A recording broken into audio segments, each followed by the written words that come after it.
Hello friend, मैं कुसुम राय। मैं अपने यूट्यूब चैनल पर आप सभी का स्वागत करती हूँ। दोस्तों, मैं एक लाचारी गीत विवाह का सुनाने जा रही हूँ। अगर आप लोग को अच्छा लगे तो लाइक सब्सक्राइब करना। आयल बासलुआ बिचाए गलियन में, आयल बासलुआ बिचाए गलियन में।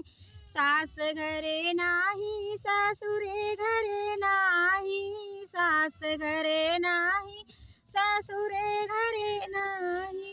के करिहन सलुआ का मोल गलियन में, के करिहन सलुआ का मोल गलियन में।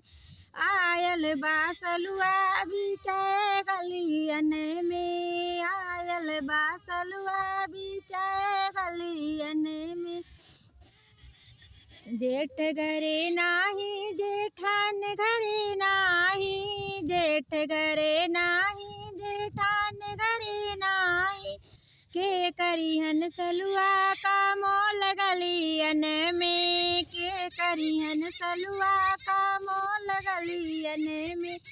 आयल बासलुआ बिचाए गलियन में, आयल बासलुआ बिचाए गलियन में।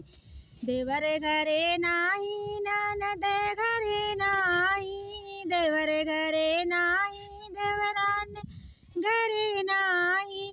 के करिहन सलुआ का मोल गलियन में, के करिहन सलुआ का मोल गलियन में। आयल बासलुआ बिचाए गलियन में, आयल बासलुआ बिचाए गलियन में।